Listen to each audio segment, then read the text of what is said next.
Hey guys, you're watching the Best Practices Show, where we take a look at the best business practices from the best dental practices all across the country. And if you're building a high quality restorative practice, you know how challenging that can be. And I've got my good friend, Dr. Jim Otten, today, and we're going to be talking about the 3 keys to building a prosperous, restorative-based dental practice. Do not miss this. Do me a favor, grab a pen and hit the share button. We'll see you in a few seconds.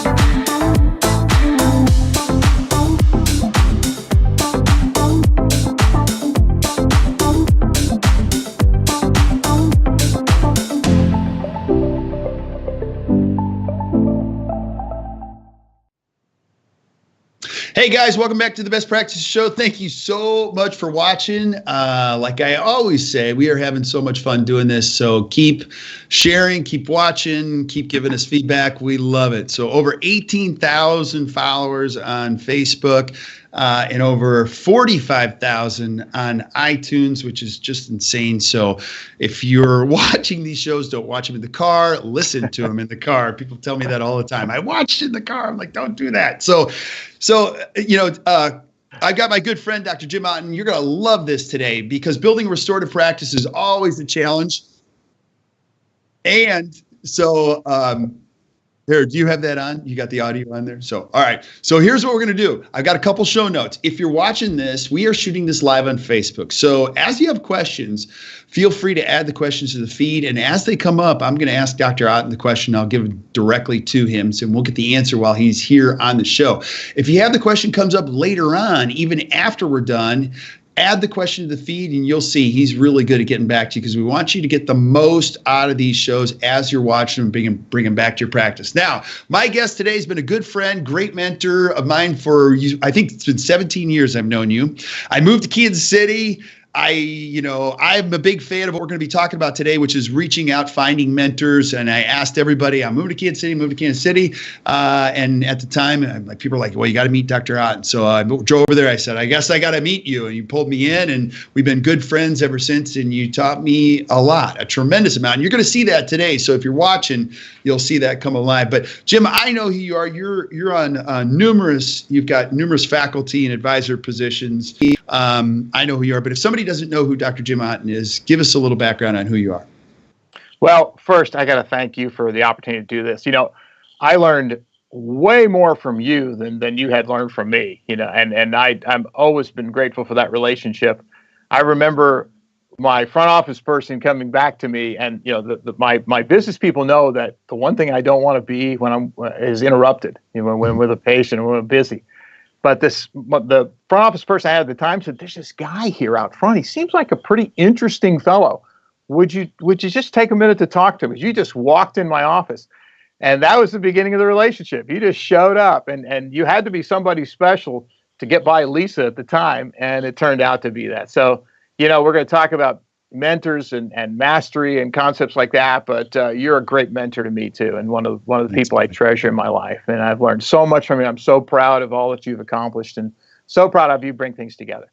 So I'm just another guy who's practicing dentistry. I'm trying to do it at the highest level I can. I've been just totally blessed and fortunate and lucky to have come into contact with people in my life like you and like so many others that have taught me so much. But, I was open to it as well. That's the key, that people show up in your life. And if you pay attention, you can really, absorb so much. Everybody you need to know is in your life. Anyone you need to have help you through the times that you struggle or to help you reach the next level is there. And that's one of the things I've learned. But I'm just doing, my thing every day, trying to do the best we can, trying to build a relationship-based practice. I've had a lot of background in education. I'm a real curious mind. And, we think we've built something very special, and it fits for me. I know it doesn't fit for everybody, but that's where we are. Yeah. Well, and we're going to take this apart today and see how special it is. You practice in Lawrence, Kansas, which is an amazing place to be. And I love it. Now, today we're going to be talking about the 3 keys to building a, long-term prosperity and restorative based practice of relationships. Everybody wants to move in that direction in some fashion. I always believe if you get involved in dentistry, because relationships are hugely important. But before we start taking the details of this apart, Jim, why is this conversation more important now than ever? Well, I remember, let me go back to a story with one of my original mentors, Dr. Bud Merritt. And I didn't know Dr. Merritt was going to be a mentor. He kind of chose me. And, great teachers are people who see something in you that you didn't see in yourself. And Dr. Merritt told me one day, he said, anyone can make a living at dentistry.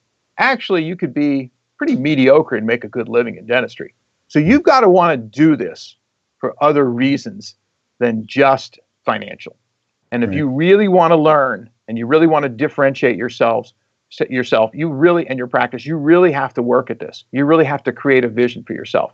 And I don't think it's ever been more true than it is now. Nor do I think there's ever been a better opportunity for people who desire to have the relationship-based integrative practice, an interdisciplinary restorative practice, really where you can day-to-day say, I'm doing my best stuff, than there is now. There's a great opportunity to differentiate ourselves. There's a lot of discussion around the fear of corporate dentistry and how pervasive it's becoming. But, in fact, 65% of practices in the United States are still 1 or 2 dentist practices. And that's just not going to change overnight. It may emerge into some other models, but it's not going to change. But as it does, can you differentiate yourselves? Can you offer people exceptional value to where the person who you can connect with, the people who do business with you, who believe what you believe, as Simon Sinek says, come to you and participate in a relationship-based practice that is prosperous for everyone and mostly for the patient. Right. And I'm going to piggyback on that because I thought, what you said is just absolutely spot on. And if you're a dentist watching this, let me remind you of a couple things that are absolutely true. Dentistry, again, was ranked the #1 profession in the United States, not in healthcare, but in all of the jobs you could ever pick. It is #1 when it comes to work-life balance ratio, income, all of those things. And it's consistently in the top 10. Now, in the human disposition, we always like to complain that maybe we don't have everything perfect. And that's just true. But in the opportunity where so much information is getting pumped to the internet, where people are more confused now than ever, this is a great opportunity as a dentist to say, hey, look, I got a great job. I got a great opportunity to write. You live in America, or if you live other places, you live in great countries where you can positively influence people, create your own business. Now, I can't speak for other countries, but I want to add one stat that I love that'll support what you're saying. Dentists have a 0.1% unemployment rate. 0.1%. That means if you have a friend who has a dental degree that can't find a job, they've got real problems. Like I think it's got to be one of the lowest unemployment rates of all professions, period. 0.1%. So the opportunities now. So, and I think, Jim, you would agree to this. You don't have to do it one way. There's a lot of different ways to do this. You don't have to subscribe to a black or white theory. The key is that if you enjoy your practice, it's a reflection of your core values. That's where it starts to take off. And you'll see this in Jim's keys on how he did it his way. So, Jim, what did you do? What was one of the first things? And we've pointed to this already. What was the first key for you? Well, the first key to me is mastery and mentorship. So after Dr. Merritt and I had those conversations, I decided that I needed to seek out the best. Who was really doing this stuff in the way that was consistent with my values. I had built a large practice of several thousand patients coming out of dental school. And one day I had an associate, 2 hygienists, and me, and the place was busy and buzzing, and it was profitable. But the hygienist was breathing down my neck. My procedure wasn't going well. My associate was over there telling somebody about a procedure that I disagreed how that was going to be approached. I could hear the conversation. So I could feel my blood pressure just going up and up and up, and the top of my head was about to explode. I pushed my chair out in the hallway, and I said, there's got to be a better way to do this. And so I started to seek out people. And you've heard, Bill Robbins talk about this, and everyone has been on your show has talked about this same key point. But it's worth mentioning. Find someone who you can look to emulate.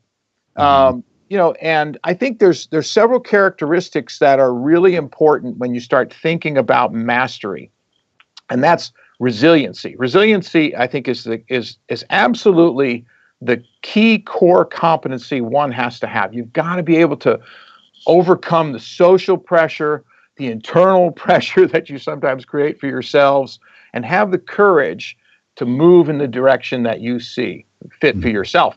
But you've got models out there. You've got people out there. You have to have that courage, and you have to have some ambiguity tolerance. It doesn't always go exactly the way you think it's going to go. You can want to do a new patient evaluation, a comprehensive evaluation for every new patient, but sometimes it doesn't work for every new patient, and so you have to have that ambiguity tolerance and say, well, I can still help this person, but I'm going to have to treat that person just a bit differently, and I'm going to have to meet them where they are. In the book Mastery, and Robert Greene's accounting of mastery, he talks about mastery has to be a subscription to a lifelong apprenticeship. You have to always be a constant learner. And masters almost always have to push back against social pressure. You're always going to be somewhat of an outlier to the norm. And that's where the courage of your conviction comes in. You also have to look at it. It's not a fast track like money or fame. You've got to push back against some of those expectations and realize that if you are living the life that you have designed for yourself, those things flow with it. And there's often hurdles that come with that. So you remember he talked about 3 steps of mastery as the first apprenticeship is first is passive observation. So we can do that. We can go online now and learn almost anything about technical dentistry we want. We can observe that. We can go to lectures, almost anything. You can get it on your phone. You can be in the kitchen fixing dinner and start studying, cuss-foster relationships if that's your gig. If you want to be a dental geek like my patients tell me I am. But then the second phase is that intense practice. You've got to commit to doing. I had a conversation with Lee Brady the other day. We were talking about, about dental education and how, she's now working as the continuing education coordinator at the Pankey Institute. And we talked about, how you don't learn how to equilibrate. You don't learn splint therapy in that workshop. You learn the basics of it, but you learn it by doing, and you've got to commit to doing. You can't wait for all the circumstances to be perfect. You just have to get in there and understand the principles, take your time, be careful, do no harm, and just realize you're just making the patient, worse at the slowest possible rate. That's all it comes down to. And so that intense practice, I think Greene said in the book, it takes 10,000 hours of intense practice to master anything. Now, take that times all the stuff we do in dentistry. That's just one thing. It's 10,000 hours. And so it's going to take you probably 20, 30, 40,000 hours before you start to be able to assimilate all these concepts and bring them together. So be patient with yourself. Yeah. Be humble and open to experiences. Pain and struggle are your friend. I sometimes say I'm looking forward to my next failure, because what is it I'm going to learn from that? Try something new. And you also have to fail at, kind of pursuing your misguided expectations and trying to, push to your non-strengths before you find out who you really are. Absolutely. Now, and I love what you're talking about, because when you learn to enjoy the process, I don't know who said this, it's very process-based thinking. You know, it's the process. It's always the process of getting. You really enjoy the process and the yield of the process, and that's where when you start focusing on the money or the output, that's where it becomes challenging. The opportunity here is where you get better. The other thing too, and I'm sure you've seen this. I think it's a Gatorade commercial where you hear all of these great athletes that we've seen, and they go, "You know, want to be successful, you fail." And J.J. Watt was one of the last ones. He says, "You want to be successful, start as a walk-on." And I love that, you know, because you do have to fail in dentistry. It's never going to be perfect. You're going to fail. The key is you can't repeat the failures. You know, you can fail once, but to repeat them, that's where you start to go insane, right? Yeah. Yeah, and exactly. I think Jack Nicklaus used to say it about golf. He said, "You just want to miss it well. You know, you're still great at what you do, but miss it well. Know your risk involved. That's the key." And we'll talk a little bit more about that later. Is that you have to understand the risk that you're assuming when you start to do something that is new to you. Right. And so, you know, you don't start to reconstruct an entire mouth that's been ravaged by disease for 40 years without understanding the principles of core diagnosis or something like that. So and Peter Dawson used to talk about this all the time. It was one of the key things he taught me. If you understand the principles, you can figure out the rest of it. Right. And if you're careful and move methodically in the direction, you move a step at a time and you don't assume too much risk. But you got to try it and realize that sometimes it's going to work out and sometimes it doesn't. Yeah, I was like, there was a guy, Lenny Garfinkel was Rodney Dangerfield's nephew, and he used to lecture at the Pankey Institute. He had this great quote. He goes, "I'm here just to tell you, you know, what I know, and that's very little." He says, "You got skeletons in your closet. I'm renting warehouse space." You know, and truly, that's a lot of it. You know, if you look back, I've never looked back at any case and said I couldn't have done it a little better, but I'm still really proud of what I did because every one of them was maybe a little better than before, and that's what excellence is about. So sometimes I'm looking forward to my next failure, you know, and saying, what am I going to learn from it, you know, but I don't want it to be a catastrophic failure. You know, I just want it to be an incremental thing. Absolutely. So, you know, finding mentors is absolutely key. What's the second key that you see in this whole process? So I think that kind of dovetailing on that process of mastery and mentorship, you know, finding people who really represent the best and the best information in dentistry is that you have to start thinking big. And by thinking big, I don't mean bigger practice necessarily, volume. Right. I'm not talking about volume. I'm talking about taking a different perspective, about understanding the perspective of the people who you're learning from and saying, how can I apply that? How can I expand on that? I listened to Bill Robbins talk about core diagnosis the other day on your program, and he and I have had these conversations a lot. He said it wasn't to replace functionally generated treatment planning, you know, that Frank Spear did or any of those. It's to build on it. And so your mind should be building on those concepts. How do you take those things and think big? You know, I can do these things if I choose to. I can focus on these things. I can do anything I want to do. One of Steve Jobs' quotes that I love is that the things that you're utilizing, we're utilizing right now, you know, to do this webcast, were invented by people who are no smarter than you. And you can invent and you can be creative in how you approach things as well. And I think that creativity, a creative mind, is what dentists sometimes have to expand. Have that ambiguity tolerance. Yes, I learned that, you know, centric relation is this, but does everybody have to be there? How can I apply this in my practice in a practical way that makes sense for my patients, that fits with my values? So, you know, I think I told you my personal, you know, mantra is if everybody else is doing it, it's probably wrong. Right. And that comes from my general attitude of not following the herd, because herds just create ruts, and we all know that ruts are just a shallow grave. Right. And so, you know, I'm always looking at, who's got the best information, but how do we apply it? How does it influence my perspective? How does it influence my care that I'm bringing to my patients?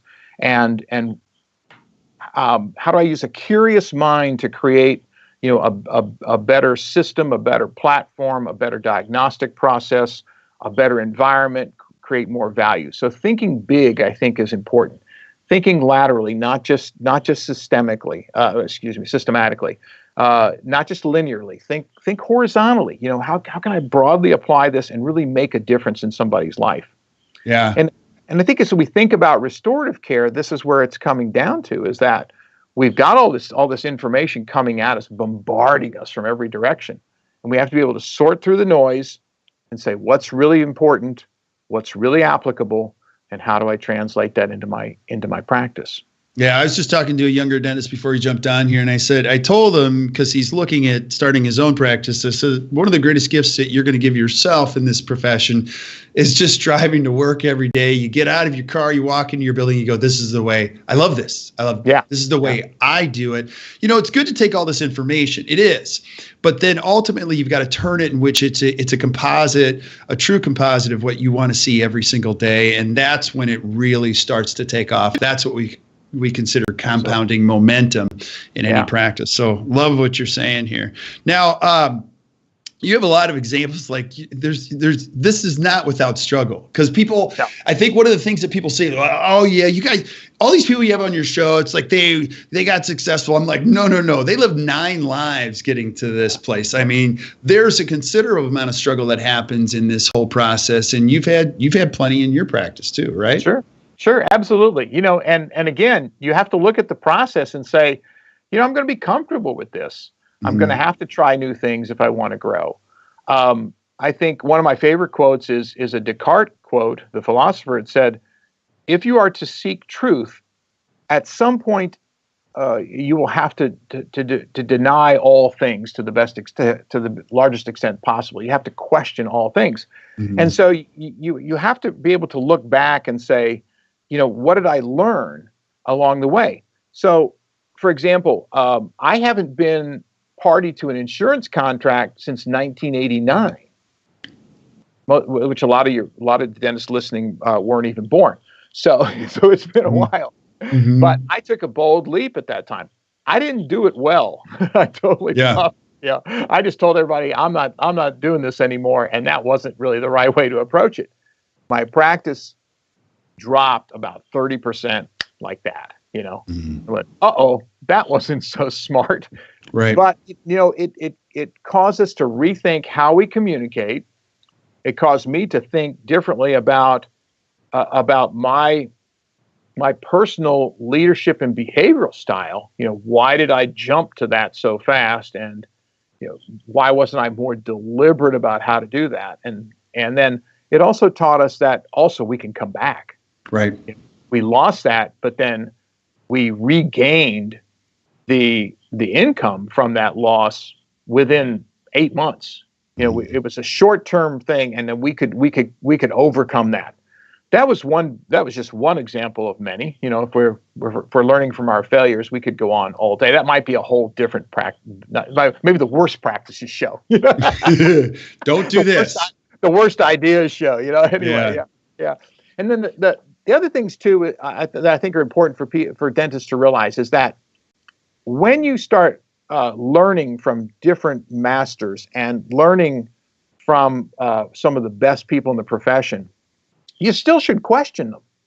You still should question for your own clarity. And so you can get into camps, and this is what happened kind of in the 90s and the early 2000s. And people, we're just going to do it this way. And everybody should fit in this box. And if I just get everybody in centric relation, it's all going to work great. Well, these are human beings. They're all different.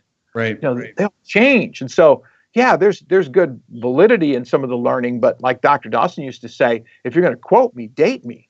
Right. Because things change all the time. So don't get caught up. What I learned is don't get caught up on a single philosophy and think everybody's got to fit, that into that peg. Because they don't.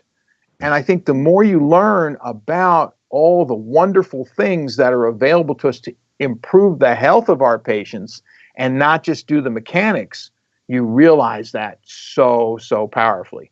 Right, so, because the profession changes, the craft, the things that we know. You use the word, I love this, you call that dynamically adaptive dentistry. And it's one of the things you're a big supporter of. And tell me what that means. Like, tell the listeners, because I kind of get it, but define that.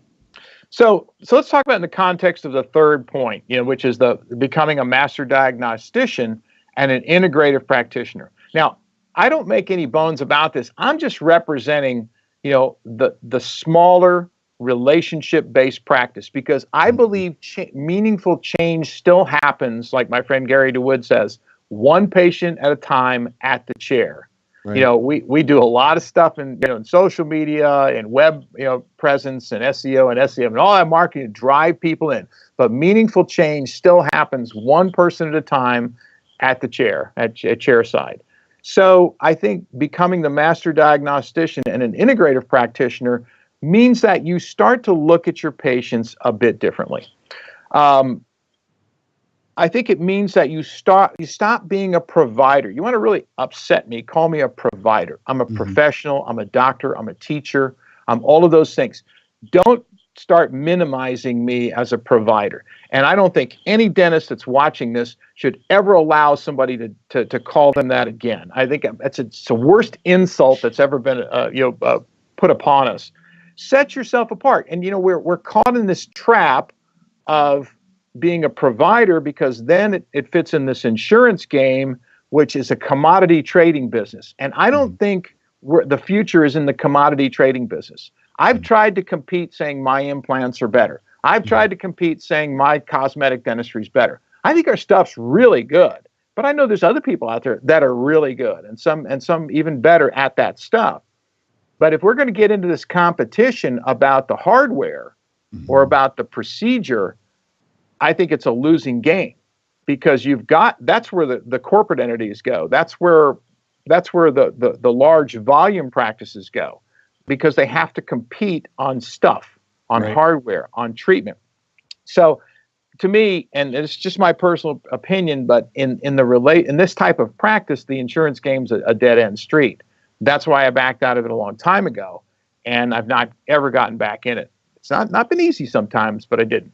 So in the practice of a dynamically adaptive dentistry, what we're looking at is we're looking at this person as a whole, and we're understanding that we're not just going to provide the hardware, but we're going to try to be practical and design their case, design their treatment, design their care in a way that gets them to the end point that we help discover with them, and is adaptive enough to withstand the changes that might happen in the future.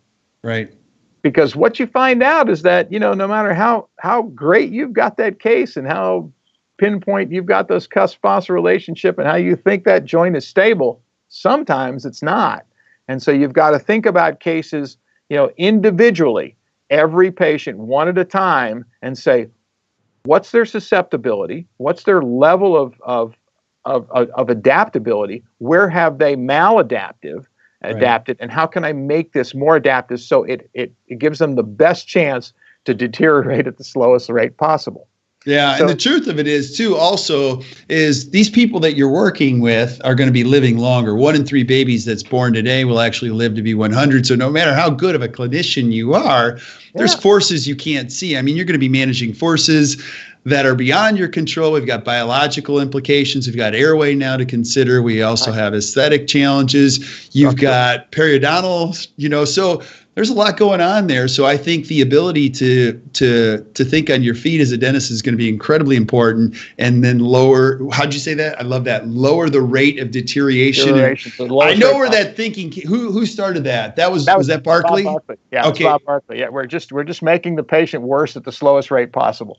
And that's what I think we have to shift from, because we have this mindset, and it comes from the traditional dental practice. If you get the margin perfect, if you get this perfect, if you get that perfect, it'll last the patient's lifetime, or at least an extended time. But there's so many other things involved. And as we open up to the idea of airway, for example, I learned this from Jeff Rouse. Jeff's a good friend, and he really upsets me, because just when I think I've got it figured out, I have to listen to him or Robbins, and I go have a glass of wine with him. I'm going, now I got to change everything again. Right. But I learned this from him. That everything we do, has to also consider the airway possibility when we're doing orthodontics. Can we expand the arch now to increase tongue space? Can we at least diagnose the level of breathing disorder? And it's not just about sleep. It's about functional breathing during the day as well. Can we influence children at a very early level to prevent this onslaught of orthodontics with people with narrow jaws? So we think about bicuspid extraction orthodontics that was in favor, back in the 80s and 90s. Now, and I'm not saying that, it was wrong. It was the best we knew to do at the time. But I have at least 6 cases I've seen in the last 6 months where that bicuspid extraction contributed to constricting the tongue, an airway issue, and a joint issue. Now, how that all interfaced, you have to kind of extrapolate from that patient's history. But in their treatment now, I have to think about that. Do I treat the joint first? Do I stabilize it? Do I go back and try to expand the arches? If I can expand them, how do I do that? But we have the tools to do that. But we want to think about that. So my goal is, make that practical. I love this quote by Richard Branson. He says, the future is best observed looking forward and up. Now, he's talking about space, of course, but the space metaphor is great. There's infinite possibility. And if you're looking forward and up, you'll start thinking about the possibility of all these interdisciplinary things becoming, well integrated with your patients. So, that there's implications with that too. You have to have an interdisciplinary team. You have to develop those people around you, and they develop you. We have a great team that I've, have the privilege of working with here. Mark Everest, Scott Hamilton, Kirk Vincey, people that are local now who we've learned together so that we can sit down and case plan these cases and look at all of these things that are known today and how they influence a patient. That's key is to develop those relationships. And you've got to be able to work with people who are willing to take the time to do this. We have what digital dentistry is giving us the wonderful opportunity to do, and I'm so anxious to learn more from Christian, like you talked about before, to take our game to the next level. We can share this information. We can share modeling. We can share CT scans. We can share imaging so rapidly that we don't have to physically cart all this stuff together. We can do a lot of it online and then get together and discuss the possibilities and what's the optimal plan for that patient. But it's building that interdisciplinary team that's so critical to your success, because you can't do it by yourself, and your team internally as well. We're learning to manage a whole bunch of different stuff when we start seeing airway problems in all these different patients. So that's a long answer to your question, but when I think of dynamically adaptive dentistry, I'm looking at it less from the mechanical standpoint. All those things are important, all those things are important, in marginal integrity and contours and shape and aesthetics and how teeth fit the face. But I want to think about it in the terms of how do I reduce the risk for this person? Right. How do I take this individual person and all the things they bring to the table, the behavioral things, even the psychological, the emotional stress that comes, with sometimes with people that have challenging problems, and make it so that they can have the best possible outcome. Yeah. Now you have these conversations as well of being the Restorative Academy and the Newport Orofacial faculty. You're at Pankey now, also at Spear too. You get these young kids, and I get them too. They're 32, 31, starting their practice, and they're like, hey, look, I get it. I want a mentor. I want to be able to think big. I also need to improve diagnostically what I'm doing. But Jim, you don't understand. I have a lot of debt. I got little babies, and my practice is 95% insurance. Now, let's take that apart, because we do have dental students now that are watching this. What are your thoughts as people come to you, and where do you point them when it comes to these 3 keys? What's your suggestion? So God bless you all that are coming out of school too. It's challenging, and we've all been through that. I mean, we've all been there. I came out of school with like $80,000 of debt, which would translate into about $250, $300 today. So we've all been there. We're all trying to make a living, feed our family, pay the bills, build a practice. and the first thing is a financial piece. Learn to live on less than what you make. That's a principle that Rich Green taught me that that I've always lived by, and that's important. Control your finances. You have to control your finances. If you start to control your finances, then you'll have capital to invest, at some point. But having a mentor is pretty cost effective. Most mentors, most people that see themselves as teachers, are willing to give of time. I have 3 or 4 dentists now that I mentor at some level, and I help them with their cases, and they come and observe the practice. They can come in and observe. Doesn't cost them anything. We can get them involved in a study group, and then we can start to get them involved in meetings where they can become at least exposed to some of this thinking, and then they can take the next step from there. Never stop learning. Every day, learn something new.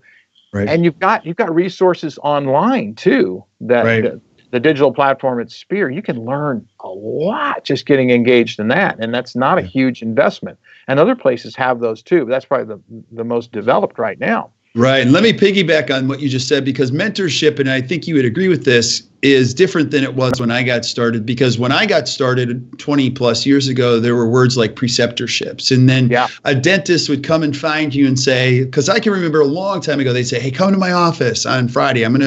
We'll all work together. I'll show you a couple things. I'm going to make sure that you're taking good care of your patients. And that was pretty cool. Nowadays, people don't do that. And I would say, so I'll go ahead and piggyback on what I think he was going to say was, until he gets back online here, is that, mentorship is different than it was. There are still people out there that are willing to take you under their wing and help you. And there are study clubs available that also, are predominant, that are much more accessible than they ever were. And so those are ways that you can get plugged in and get some help and get some perspective. Now, you got to go back and do the work. You got to learn how to do a bite registration. You got to learn how to evaluate your joints. You got to learn how to assess risk on patients, so that you're walking through this in a way that makes sense. But there are many ways to start without having to lay down $5 or $6 grand for a 3-day course or a week course right off the bat. And there are smaller versions of those courses as well that require less investment. Let your mentors sort of guide you in the best ways possible. Yeah, absolutely. And then what about the insurance thing? Because I know, I get this question all the time. It comes up in almost every conversation. You add the word insurance, it can become a heated, emotional debate. And I get it. You got to start somewhere. But the future of this is not necessarily to get off of insurance completely. It's just to lessen the influence it has on your decision making daily and with your patients. Would you agree with that? Absolutely. So it just depends on what you want for yourself. Now, in 1989, I said I disconnected from the system. Now, it was just starting to change then. We still had patients that had routinely had $3,000, $4,000, $5,000 a year benefits in 1989 and 1990, and that's rare to find now. So let's be clear. It's not insurance. It's a very small benefit in most cases. Right. But our patients have been brainwashed to think that dental insurance is like medical insurance. Medical insurance, you go in, if you get really ill, you have a lot of problems. You might have to lay out $2,000 as your stop loss limit, or cover your deductible, and then the rest is taken care of. In dentistry, you'll be lucky to get $2,000. It doesn't equate. So the first part is helping patients, just be an advocate to help them get whatever benefit it is. But don't confuse the two. You've got to get that in your own head first, that this is not really insurance. And just say, yes, we're going to help you get every penny of benefit you can. But it got down to this for me, is that I couldn't treat patients individually and do my best stuff with someone constricting me to do it a certain way for a certain fee every time. And it just didn't work as a business model. And I don't think I think it's going to get more difficult, not less, in terms of the amount of compensation that an insurer will provide for a patient. So we have taken the opportunity to be an advocate for our patients. I am not sure what happened there. Did I lose you? We thought you blacked out. But that's oh okay. No, my internet it's gone out twice. So keep going. Whenever that happens, you just keep going. Yeah, we're going on without you, brother. Right. So I don't think that's going to get any better. And here's the crux of it is that, if I'm spending the time I need to spend with patients, and my team is really, really doing our best stuff, and I can't get compensated for that, I'm not going to do it very long. Let me give you an example of what I see, with splint therapy. Splint therapy takes a lot of time if you're doing it to relax musculature, to identify a condylar position, to reduce inflammation, to be a descriptor of your final condylar position for your restorative work, and to utilize that in whatever you do, whether it be orthodontics or restorative. It takes a whole lot of time. So I'll typically, if somebody's got an occlusal muscle disorder, an intercapsular problem, has a history of pain, and has an airway issue on top of that, that's going to take hours to work out over the course of time. So say, for example, your crown fee is $1,500, right? And it takes you an hour, hour and a half to prep it and see, and a half hour to seat it, just being generous, 2 hours, $1,500. So you're spending about $750 an hour on that. So if I'm spending about 4 or 5 hours on my bite splint, I've got to really have an equivalence there, right? So it's got to be thousands of dollars, not hundreds. Because if I'm just saying, well, your insurance covers $500 of this, and that's all I can do, and I know I've got to spend the time there to really define this in a way that's significant for this patient, I get into an ethical problem, don't I? And so it's an ethical issue for me. It becomes an ethical issue. I've got to be able to charge for that, which means I've got to be able to bring exceptional value to it because it's going to come out of their pocket. So that's just kind of one example of when you start really looking at this type of dentistry, you're going to be able to work within the bounds of some of those plans. But then there's some things that you're going to have to be able to stretch beyond that, and that's where the tension comes in, and that's where your growth comes in, and that's when you have to really have an exceptional team that can just blow them away, so that becomes a secondary issue. Takes a lot of time, so don't do like I did. Don't be like me, and dump the insurance right away. But start to have a conversation with your patients and say, look, I'm learning every day, and I hope, Mrs. Jones, that you understand that our work, my goal is to be better today than I was yesterday. We're all about excellence here. And what I'm finding is that the constraints of some of these insurance plans are not allowing us to do our best stuff. What would you think if I decided not to be a participant in this, yet help you get whatever benefits are possible? Start having those conversations in hygiene years in advance. And then you can have a metric. How many people will stay with me? And by the way, those are the ones who love you. And how many people won't? And then you can calculate. And then you can say, if I raise my fees 10%, 15%, I can lose 20% of my practice and be as profitable, if not more, because my expenses are down now, because I'm not paying people to sit on the phone, argue with insurance companies, ad nauseum. And I can feel better about my dentistry, and I can have more free time, and I can get home at a reasonable hour and see my kids. So it's the whole lifestyle issue. So I understand it, and if I can help anybody with that, look at what they're doing and help them. Look at a 5-year plan of starting to move this turn the ship in a different direction, if that's your goal. But you got to be willing to work hard at it. You can't give up. For every 1,000 hacking at the leaves, there's one striking at the root, and that's a Thoreau saying. And if you can get at the root of the problem, you're going to be a lot happier. So decide what you want for yourself, and maybe a mix is good for you. But this is, it's my bias to my style of practice. It's not everybody's, and I understand that, certainly. Yeah, absolutely. Any last pieces of advice you'd give to dentists looking at a great career dentistry in front of them? Maybe what not to do, or what to do for sure? What have you learned for sure? So I think that you have to become the physician of the masticatory system. I really think that's where the future is. Yeah. Because if you think about the stuff we have today, I mean, who would have thought 20 years ago that orthodontics could be done online, and a huge majority of it today can be done with invisible aligner, with clear aligners. Who would have thought that? I would have told you were crazy if you said you were that. nuts. Yeah. Yeah. So realize implants are going to go away. Right. And not too far in the future, we're going to be growing roots again. Composites are going to go away. We're going to grow enamel. You know, people are going to get healthier in ways that don't require all the stuff. So while you might focus on the stuff now and the hardware, I think you have to have an expansive mindset. I think the practitioners that are coming out today, young practitioners graduating from dental school, realize a lot of you have been taught the same stuff that I was taught 150 years ago. That's just not going to work in the future, you know. So find some people who can start to help you build that vision of the future.